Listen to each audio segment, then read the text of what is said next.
जय हिंद विद्यार्थी मित्रांनो, मी माळी sir Shri अकॅडमीच्या online प्लॅटफॉर्मवरती आपल्या सर्वांचं सहर्ष स्वागत आहे।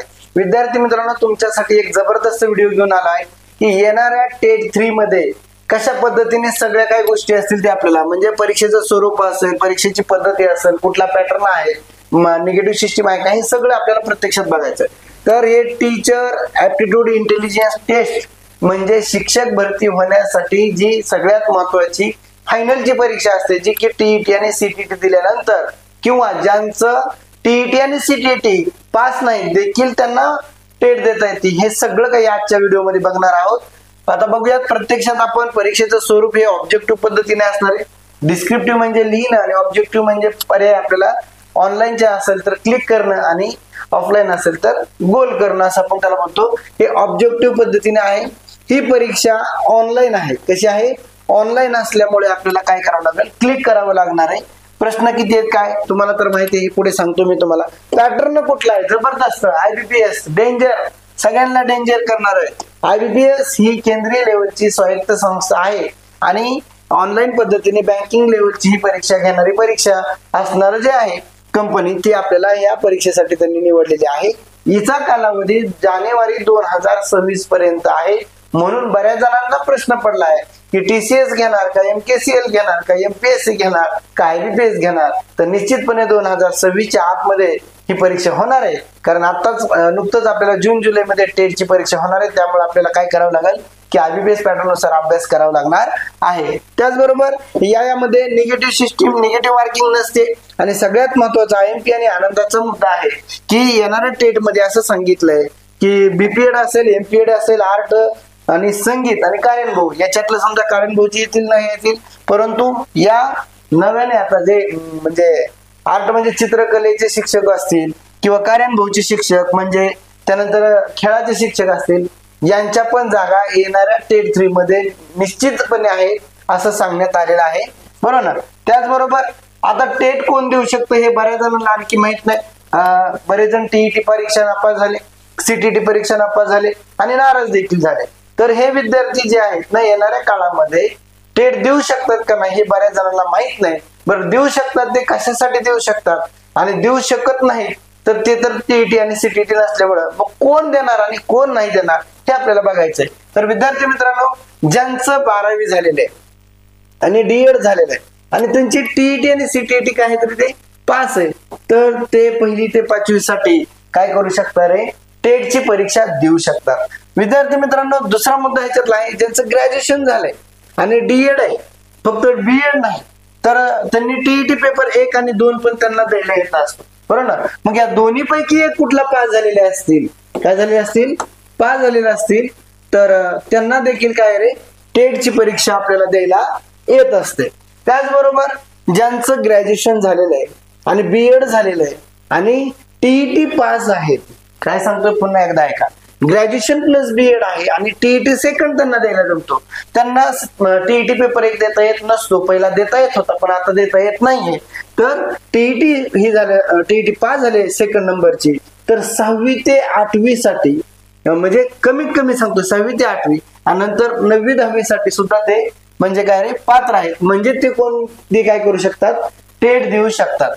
आता इथपर्यंत झाला ह्या टीईटीचा सगळा गोंधळ आपला असणार, बरोबर ना। आता जे विद्यार्थी टीईटी नापास झाले, पेपर 1 असेल, 2 असेल ज्याचा, किंवा सीटीटी असेल पेपर 1 2, जे काय त्यांचं सामाजिक शास्त्र असेल किंवा मॅथ सायन्स असेल, जे काय असेल ते व्हॉट एव्हर। आणि मग सगळ्यात महत्वाचा मुद्दा काय की हे टेट देऊ शकतात का, तर हे टेट देऊ शकतात।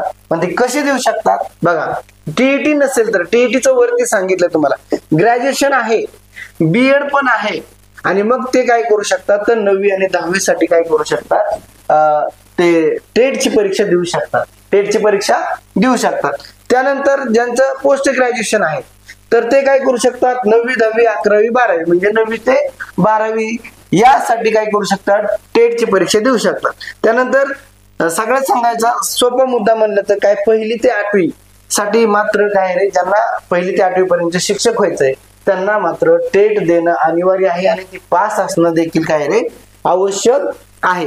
त्याचबरोबर सगळ्यात टेट सर्वांसाठी सारखीच असते, म्हणजे तुम्ही डीएड प्लस टीईटी पास झालेला असाल, 1ली ते 5 असाल, काय असाल, सगळ्यांसाठी कुठली परीक्षा आहे आपली, ही टेटची परीक्षा एकच असते. नंतर मात्र मग तुमचं काय असेल, समजा तुमचे विषय असतील किंवा तुमची टीईटी पेपर 1 म्हणजे 1ली ते 5वीचे वेगळे असेल, ते काय असेल ते आपण परत पवित्र पोर्टलच्या माध्यमातून त्या पुढच्या व्हिडिओमध्ये बघूत. आता सांगण्याचा मतितार्थ असा आहे की टेट नेमकं कोण देऊ शकतं हे तर तुम्हाला ह्याच्यामध्ये सगळ्या काही गोष्टी तुम्हाला सांगितल्यात. आता हे सगळं समजून घेतलं ना तर बऱ्याच जणांना असं वाटतं की आता आपण टेट द्यावी डायरेक्ट का टीईटी द्यावी. मला वाटतं ज्यांनी टेटची तयारी करतात, आता इथं प्रॉब्लेम काय होतो माहिती का, मला एक सरळ साधारण एखादा तालुका असेल तर तालुक्यामध्ये कॉलेज किती असतात, 1-2 असतात. जिल्हा परिषद शाळा किती असतात, भरपूर. याचा अर्थ काय की 1ली ते 5वी सगळ्यात जास्त जागा असतात, त्यानंतर 6वी ते 8वी असतात, नंतर 9वी 10वी 11वी अशा पद्धतीने जागा कमी कमी वरती होत जातात. कारण तशा पद्धतीने शाळा किंवा कॉलेज म्हणजे ज्युनियर कॉलेज त्या पद्धतीने असतं, त्या पद्धतीने आपल्याला जागेंची संख्या असते आणि हे समजून घेतलं पाहिजे अगोदर. आणि म्हणून आपल्याला नेमकं कुठं जायचंय, मग यांच्या जागा कमी असतील तर यांचं मेरिट जास्त लागतं आणि म्हणून आपल्याला टीईटी पास होणं गरजेचं असतं. आता एखादा टीईटी पास नाही झाला तर त्यांनी काय करावं, टेटचा तर अभ्यास करावाच लागणार आहे. कारण टीईटी आणि सीटीटी हे फक्त क्वालिफाईंग आहे, एकदा पास झाले की ते आयुष्यभरासाठी पास आहे. परंतु टेटचा चांगला अभ्यास करावा, प्लस करत करत टीईटीचा अभ्यास होऊन जातो. जेव्हा ज्याचा चांगला टेटचा अभ्यास होईल ना तर टीईटी इझिली ते पास होऊ शकतात. तुम्हाला माहिती 150 पैकी 90 आणि 150 पैकी 82.5 म्हणजे अर्थात 83 या पद्धतीने सगळं आहे.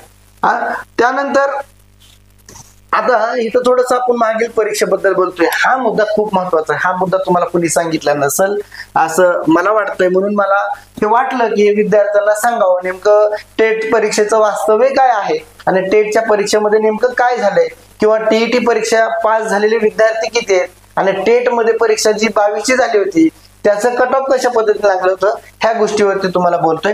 तर त्यातला पहिला मुद्दा आहे, एकूण किती विद्यार्थ्यांनी टेट दिली होती. ऐकायला आवडेल ना, आपल्याला समजून घ्यायला आवडेल की नेमकी किती पोरं टीईटी परीक्षा पास होऊन आली, त्यांनी किती परीक्षा टेट दिली. याने काय होईल रे, आपल्याला आपण करतोय ज्या पदाची तयारी करतोय त्याची आपल्याला स्पर्धा नेमकी कळेल. आपली माणसं म्हणतात ना की आपली कुवत बघून ध्येय निवडावं, तर इथं आपल्याला लगेच कळेल की बाबा एवढे विद्यार्थी एवढं असं आहे का, मग आपण पास होऊ शकतो. हा आपला आतला आवाज सद्विवेक बुद्धीने सांगू शकतो आपल्याला. ठीक आहे, तर एकूण किती विद्यार्थ्यांनी टेट दिलेली होती, त्यानंतर त्याचा कट ऑफ काय लागला होता, आणि सगळ्यात महत्वाची गोष्ट जी कास्ट मधनं ओपन मध्ये जाण्याचा प्रयत्न करतात ना, मग ती कास्ट मध्ये त्यांना 82.5 आहे. परंतु त्यांना जर ओपन मध्ये जायचं असेल, ओपनचं मेरिट मारायचं असेल, तर ओपनची टीईटीला जे मार्क असतात ना, टीईटीचे मार्क किती असतात, 90 प्लस, बरोबर ना. तर एवढे त्यांना पाहिजेत, नाही तर तुम्ही 82, 83, 84 मार्क पडले, तुम्ही टीईटी पास झाले आणि नंतर तुम्ही मार्क तिकडे जास्त घेतले आणि ओपनचं मेरिट मार्क जाऊ शकत नाहीत. तुम्हाला 90 प्लस टीईटीला पण मार्क असणं गरजेचं. हाही मुद्दा सगळ्यात महत्वाचा आहे, हा आपण इथं समजून घेणं गरजेचं आहे. आता इथं एक मी तुम्हाला काय की आतापर्यंत खूप मस्त मुद्दा आहे बघा हा.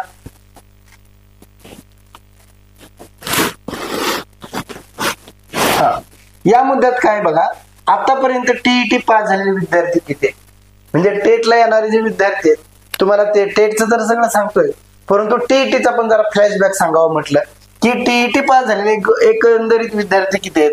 समजा 2013, 2014, 2015, बरोबर ना. इथं रिपीट झालेली परीक्षा 2017, 18, 19, 21 आणि आता झालेली आपली परीक्षा 2024 ची. आता इथं 24 ची परीक्षा ऍड केली नाही मी, ती तुम्हाला तोंडी सांगणार. आता याच्यामध्ये पेपर 1 ला किती विद्यार्थी बसले होते, परीक्षांच्या तारखा आहेत. याच्यामध्ये तुम्हाला 3,83,630 आहे, 2,60,629 आहे, 1,91,300. हे काय कशाचे आकडे, तर त्या विद्यार्थ्यांनी परीक्षेला बसलेले आकडे हे सगळे. पेपर 1 चे आकडे हे आणि पेपर 2 चे तुम्ही बघून घ्या, तुम्हाला स्क्रीनशॉट वगैरे तुम्ही काढून घेऊ शकता. आणि मग याच्यामध्ये हे पात्र झालेले विद्यार्थी किती आहेत रे बाबा. पहिल्यांदा 2013 ला समजा 16,285 विद्यार्थी आहेत. परत इथं 2,668 आहेत, 1903 आहेत, पेपरच्या ह्याच्यावर आहे. परत काय दिले 7,445 आहेत. ओव्हरऑल हे सगळे टीईटी पेपर 1 ला काय झाले 52,387 आतापर्यंतचे, आणि इथं 56,233. एकंदरीत टोटल काय रे, एवढे विद्यार्थी आहे. मग इथं असं आहे की इथं काय झालंय 1,03,620 एवढे विद्यार्थी आतापर्यंतचे टीईटी झाले. बघा बरं, आपल्याला असं माहिती झाल्यावर आपल्याला समजून जाईल की नेमकं आपण काय करतोय.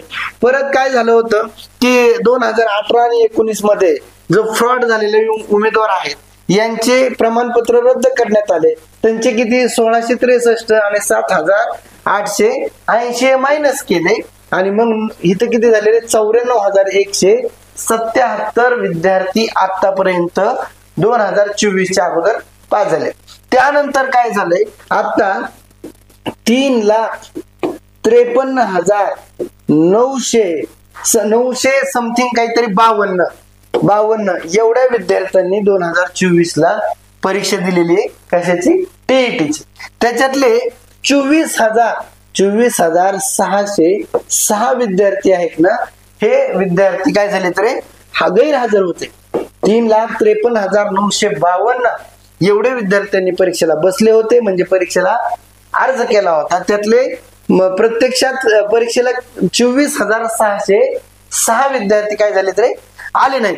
तर आता फायनल किती विद्यार्थ्यांनी परीक्षा दिली तर 3,29,400 समथिंग 346 एवढ्या विद्यार्थी, म्हणजे 3,30,000 लमसम आकडा पकडायचा. 3,30,000 विद्यार्थ्यांनी टीईटी दिलेले.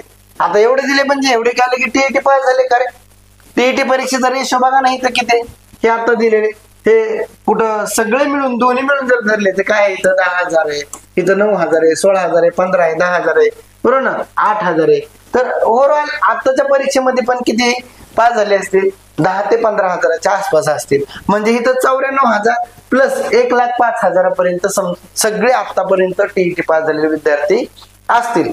आता याच्यात आणखी एक मुद्दा सांगायचा तुम्हाला मला, तो मुद्दा इथं क्लिअर करू आपण या बाउंड्रीवरती की समजा 1,15,000 विद्यार्थी आहेत, बरोबर ना, 1,15,000 आहेत, तुमच्यात नाही काही बहुतेक, 1,15,000 विद्यार्थी आहेत. 1,15,000 विद्यार्थ्यांनी टीईटीची परीक्षा आतापर्यंत पास झालेले आहेत, बरोबर ना. आणि सगळ्यात महत्वाचा मुद्दा की सीटीटी वाले कुठे गेले, आणि म्हणून आपला एक मुद्दा काय असतंय, सीटीटीचे विद्यार्थी पास झालेले टेटला परीक्षा देऊ शकतात का, हा पण एक महत्वाचा मुद्दा आहे. आणि विद्यार्थी मित्रांनो, ते बाहेरच्या राज्यात झालेले आतापर्यंत आपल्याला स्पष्ट वक्तेपणाने कोणी काही सांगितलेलं नाही, फक्त त्याचा गाजावाजा आहे. आणि माझ्या मतानुसार सीटीटीचे विद्यार्थी टेटची परीक्षा देऊ शकतात. त्याच्यामुळं निश्चिंत राहणं गरजेचं आहे आपल्याला, आणि आपल्या परीक्षेवरती फोकस करणं गरजेचं आहे. वाहिबल व्हायची काही गरज नाही. आणि मग आता मुद्दा हे सगळ्यात भारी जबरदस्त आहे, आपला मुद्देच कडक आहे सगळे, एकच फाईट आणि वातावरण टाईट, सबसे एक झलक सबसे अलग. काय, आता महाटेट 2023 ला झालेली एक्झामिनेशन त्याचा रिझल्ट लागलेला आहे. अशा पद्धतीने तुम्हाला कोणी सांगणार नाही. विद्यार्थी मित्रांनो, व्हिडिओला लाईक करायचंय, शेअर करायचंय. तुमचे जो शिक्षक भरती तयारी करतोय त्यांना हे सगळं अगोदर काय, आपला मॅप, आपला वाट, आपली कशा पद्धतीने आपल्या ध्येयापर्यंत पोहोचण्यासाठी खाचखळगे काय येणार आहेत, हे सगळे खाचखळगे अगोदर समजून घेणं गरजेचं आहे. कारण आपली पोस्ट मिळवण्यासाठी जे ज्या अडचणी आहेत त्या अडचणी दूर करणं गरजेचं आहे. म्हणजे आपलं पडणारं पाऊल एकदम योग्य ठिकाणी अचूक पद्धतीने पडल्याशिवाय राहणार नाही. आणि विद्यार्थी मित्रांनो, यामध्ये काय केलं, आता हा रिझल्ट जो आहे, म्हणजे आता या परीक्षेला बघा किती विद्यार्थी बसले होते, total number of student who wear present at examination hall, बरोबर ना. आणि मग इथं बघा दिलंय बघा 2,16,444. मग आता काय कळलं बरं यातून तुम्हाला, 94,000 विद्यार्थी टीईटी पास आहेत, पेपर 1 आणि 2, आणि 2,16,444 विद्यार्थ्यांनी परीक्षा कसं काय दिली. म्हणजे यातला रेशो तुम्हाला कळला का, की सीटीटी देणारे पण विद्यार्थी या परीक्षेला बसलेले होते. प्लस जे विद्यार्थी बीएड आहे, ज्यांचं बीएड आहे, टीईटी पास नाही, सीटीटी पास नाही, त्या देखील विद्यार्थ्यांना आपल्याला डायरेक्ट टेट देता येते. म्हणून असे किती विद्यार्थी, तरी पण काहीच विद्यार्थी नाही म्हणायचं त्या लेवलला. किती विद्यार्थी, 2,16,444 विद्यार्थ्यांनी काय केलंय रे, टेटची परीक्षा 2023 मध्ये जी फेब्रुवारी महिन्यामध्ये शिफ्ट वाईज झालेली होती ना, त्या परीक्षेला एवढ्या विद्यार्थ्यांनी दिलेले. त्यातले दिव्यांग आणि अदरचे जे होते 3,115 विद्यार्थी होते. आणि इथं काय केलंय बघा, आता ऑल कॅन्डिडेटचा जो रिझल्ट लागलेला आहे त्या रिझल्ट मध्ये काय केलंय, इथं तर 2,13,329 विद्यार्थी जे आहेत या विद्यार्थ्यांचं मेरिट कशा पद्धतीने लागलंय, कुठल्या विद्यार्थ्यांना कुठल्या कुठल्या टप्प्यात किती मार्क पडलेत, हे सगळं याच्यामध्ये दिलेलं आहे. मग आता जे काही हुशार विद्यार्थी होते ते 181 प्लस किती विद्यार्थी होते रे बाबांनो, 2च विद्यार्थी होतं.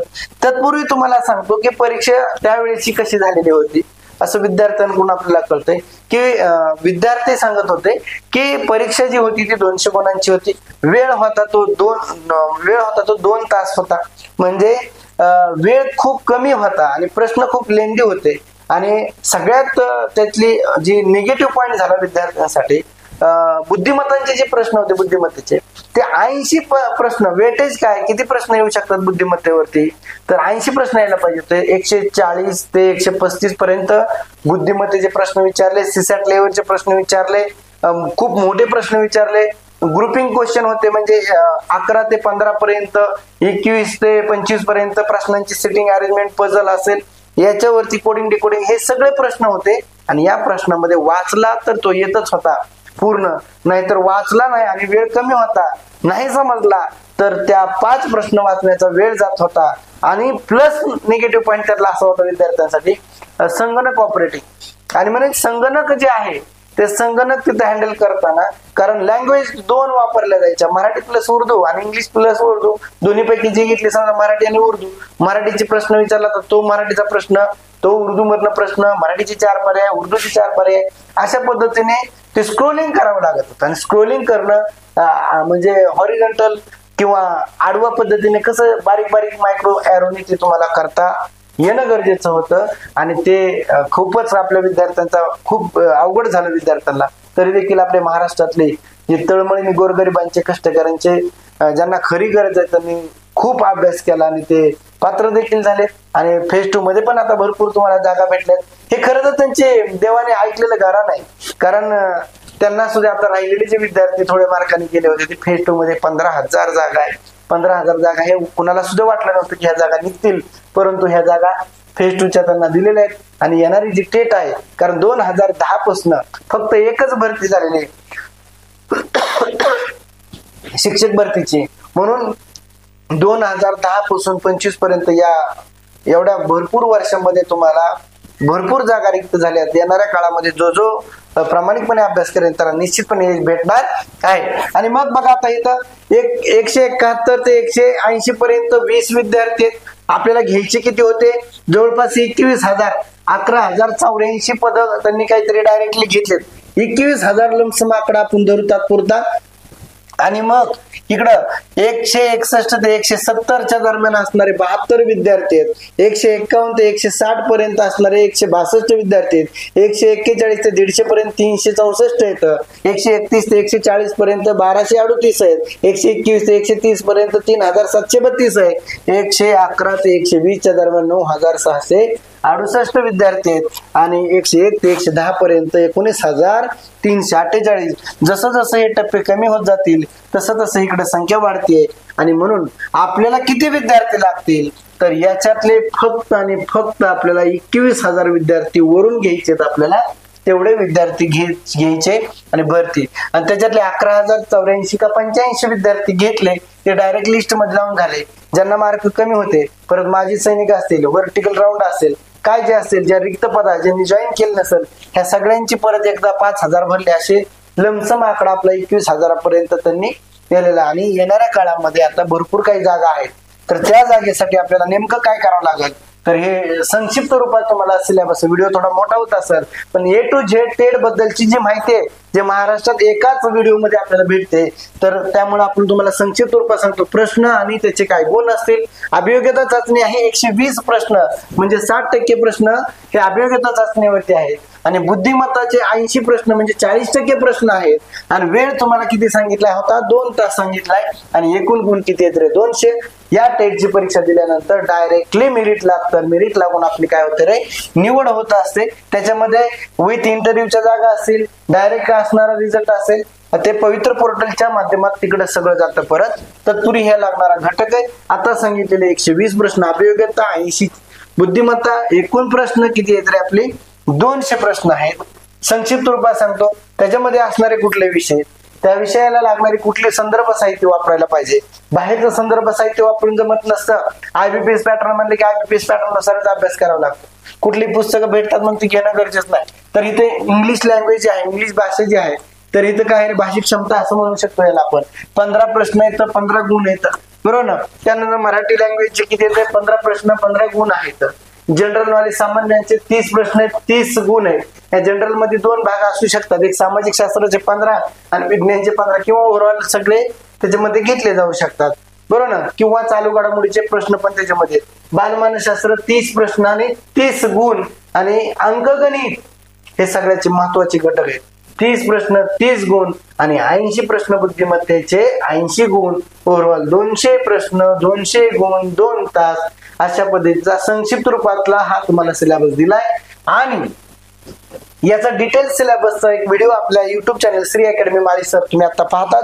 सबस्क्राईब करून घ्या. बाकीचे व्हिडिओ तुमच्या पुढे समोर आपोआप येतील आणि ते इन डिटेल्स मध्ये ते बघून घेणं गरजेचं आहे. मग ओव्हरऑल जाता जाता सर तुम्ही बरंच काय सांगितलं, आम्हाला आवडलं नाही आवडलं काय जे असेल ते तुम्हाला, पण नेमकं विद्यार्थ्यांनी काय करावं हे आम्हाला सांगा आता. आणि नेमकं जाता जाता तुम्हाला काही 2 गोष्टी सांगतो, ते समजून घ्या. समजलं, समजून घेतलं, त्या पद्धतीने चाललं तर निश्चितपणे यश भेटणार आहे. पेपर अवघड जरी निघला आणि सोपा जरी निघला, अभ्यास ज्याचा चांगला झालाय तो 1-2 मार्कांनी पुढे आणि तो लागणार आहे, त्याला यश मिळणार आहे. मग अभ्यासक्रम आणि पॅटर्न समजून घ्यावा लागणार आपल्याला. आता सांगितलं IBPS पॅटर्न नुसार आहे, म्हणजे अभ्यासक्रम, त्याच्यात असणारे विषय, कोणता विषय किती प्रश्न येणार हे सगळं आपण आता संक्षिप्त रूपात सांगितले. परंतु ह्या 2 गोष्टी अगोदर समजून घेणं गरजेचं आहे. ज्या वाटेने आपल्याला जायचंय ती वाट कशा पद्धतीने आहे आपल्याला समजून घेणं गरजेचं आहे. योग्य संदर्भ साहित्य ह्याला तर IBPS केलं पाहिजे, कारण मेमरी बेस्ड क्वेश्चन असतात. IBPS चे प्रश्न बाहेर येत नसतात, ते ऑनलाईन असतात. संगणकावरती ऑनलाईन परीक्षा असते आणि IBPS क्वेश्चन पेपर बाहेर देत नाही. आणि म्हणून आपल्याला नवीन विद्यार्थी टेटला द्यायला जात असतील त्यांना देखील आपल्याला कुठलं काय वाचावं ते कळत नाही. संदर्भ साहित्य समजून घेणे याच्यासाठी एक जबरदस्त व्हिडिओ माळी सर श्री अकॅडमीच्या प्लॅटफॉर्म वरती दिलेला आहे. तो तुम्हाला डिस्क्रिप्शन बॉक्स मध्ये त्याची लिंक दिलेली आहे, ते तुम्हाला बघून घेणं गरजेचं आहे. की काय वाचायचं त्यापेक्षा काय नाही वाचायचं कळलं म्हणजे हेच लवकर भेटतं. त्यानंतर अभ्यासात सातत्य ठेवणं गरजेचं आहे. अवघड गोष्टी असतात, काही सोप्या असतात, सोप्या गोष्टी तर येतच असतात, पण अवघड गोष्टीला जर अभ्यास केला तर ते देखील सोपं होतं. आणि रोज सातत्य ठेवलं तर अवघड वाटणाऱ्या गोष्टी सोप्या होत असतात. लगेच कुठली गोष्ट सुंदर चरित्र उसणं कुठं मिळत नसतं, ते स्वतः निर्माण करावं लागतं. आणि ते निर्माण करण्यासाठी एकदम निर्माण होत नसतं, तर थेंबे थेंबे तळ साचे असं आपण म्हणतो. प्रश्नपत्रिकांचा खूप सारा सराव करणं गरजेचं आहे. सर म्हणतात टॉपिक टेस्ट आणि फायनल टेस्ट. टॉपिक टेस्ट एका घटकावरती 40 आपली जी बॅच आहे त्या बॅचच्या माध्यमातून तुम्हाला प्रत्येक घटकावरती टेस्ट दिलेली आहे. फायनल टेस्ट ही आपली 200 प्रश्नांची असणार आहे. याची देखील आपल्याला टेटच्या परीक्षेची आपल्याकडे प्रश्नपत्रिका देखील आहेत, त्या तुम्हाला भेटणार आहेत. ऑनलाईन टेस्ट सिरीज सुद्धा आपल्याला याच्यामध्ये देण्याचा प्रयत्न करायचा आहे आपल्याला, आणि PDF स्वरूपात सुद्धा दोन्ही पद्धतीने दोन्ही परीक्षा आपण याच्यामध्ये घेणार आहेत. याच्या देखील PDF आणि प्रत्येक प्रश्नाचं स्पष्टीकरण, फी कमी, यशस्वी हमी आणि भविष्यात शिक्षक तुम्ही, या प्लॅटफॉर्मवरती तुम्हाला सगळ्या काही गोष्टी भेटणार आहेत. तत्पूर्वी संगणक हाताळणं हे सुद्धा आपल्याला माहिती असणं गरजेचं आहे. संगणकावरती टेस्ट सोडवण्याचा प्रयत्न करणं गरजेचं आहे. एवढा हठास कुठं करू सर, मोबाईलवरती सोडव सुरुवातीला, नंतर काय करा, कुठेतरी आपल्याला एखाद्या म्हणजे संगणकावरती लॅपटॉपवरती सोडवण्याचा प्रयत्न करावा लागेल. तो ॲरो, क्लिक, माऊस हे सगळं कॉम्बिनेशन जुळून यावं लागेल. आता सर तुम्ही एवढं सगळं सांगितलंय, अभ्यास तर आम्हाला करायचा आहे, पण एवढं तुम्ही सांगितलेलं लगेच आमच्या काही डोक्यात बसणार आहे का? तर लगेच गोष्ट डोक्यात बसत नसते. यासाठी तुमच्यासाठी, महाराष्ट्रातील गोरगरिबांच्या, कष्टकऱ्यांच्या, शेतकऱ्यांच्या, मजुरांच्या मुलांसाठी एक कमी पैशामध्ये एक आपली दर्जेदार बॅच आहे. महाराष्ट्रातील सर्वाधिक पसंतीचा कोर्स म्हणजे नावारूपास आली, ज्या हजारो विद्यार्थ्यांनी त्याला परचेस केलंय, बऱ्याच महिला वर्गांनी जास्तीत जास्त परचेस केलंय. या श्री अकॅडमीच्या माध्यमातून मी त्यांचा आभार व्यक्त करतोय. आणि बऱ्याच जणांनी विद्यार्थ्यांना सांगून बरेच विद्यार्थी आलेत. तर या विद्यार्थ्यांना सांगतो की तुमची इथं फसगत कधीच होणार नाही.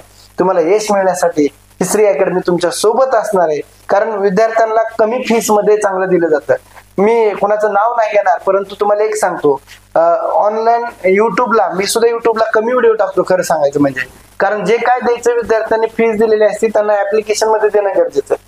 बाकीचे क्लासेस असतील कुठं फक्त युट्यूबला नुसतं धमाका करून टाकला जातो. 10-5 प्रश्न घेऊन येतात, हे IBPS हे करा, ते करा, हे करा, ते करा, आमची बॅच घ्या.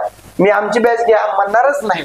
फक्त आमच्या बॅच मध्ये काय आहे, आमचे रिझल्ट बघा, आमच्या सगळ्या काही गोष्टी बघितल्या वरच तुम्हाला वाटेल की ही अकॅडमी बरोबर आहे, या अकॅडमीचं सगळं घेतलं पाहिजे. पहिल्यांदा तुम्हाला सगळ्यात महत्वाची गोष्ट आहे, तुम्हाला बॅच जॉईन करायच्या अगोदर मी पहिल्यांदा सांगत असतो की 9403 388 आणि 249 या नंबरवरती काय करायचंय रे, तुम्हाला व्हॉट्सअपला हाय करायचंय आणि अगोदर सिलेबस घ्यायचा, बुक लिस्ट घ्यायची आहे, आपली नोट्स एक नवीन तयार करतोय, एक वर्कबुक तयार करतोय. IBPS पॅटर्न नुसार जे विद्यार्थ्यांना प्रश्न येणार बुद्धिमत्तेचे, तर त्याचं वर्कबुक तयार करतोय. म्हणजे तुम्हाला शिकवलं तर जाईल, प्लस तुम्हाला तो प्रश्न, त्याच्या खाली एक जागा आणि हे सगळं त्यात मटेरियल भेटणार आहे. घटक टेस्ट पण भेटणार आहेत, प्रत्येक विषयांच्या नोट्स देखील तुम्हाला दर्जेदार भेटणार आहेत. असं ओव्हरऑल एकमेव ठिकाण आहे श्री अकॅडमी माळीसर. पहिल्यांदा ऍडमिशन घ्यायचं नाही, पहिल्यांदा खात्री करायची सगळी आणि मगच ऍडमिशन घ्यायचंय. नाही तर ऍप्लिकेशन हे डाउनलोड करा श्री अकॅडमी माळीसर, त्या ऍपमध्ये असणारे मोफतचे काही व्हिडिओ बघून घ्या आणि मग आवडलं तरच जॉईन करायचंय. तर येणाऱ्या काळामध्ये माझा जर तुम्हाला व्हिडिओ आवडला असेल तर कुठल्या घटकावरती व्हिडिओ बनवायला पाहिजे किंवा अनावधानाने बोलण्याच्या ओघामध्ये जर एखादा काही पॉइंट माझ्या पण चुकून काय बोलण्यातून वेगळा गेला असेल तो तुम्हाला मला परत करा. जे तुम्हाला वाटलं व्यवस्थित आहे, बरोबर आहे ते घ्या आणि अशा पद्धतीचे व्हिडिओ बनवण्यासाठी मला एक प्रेरणा द्या. थांबतो इथंच. जय हिंद, जय महाराष्ट्र.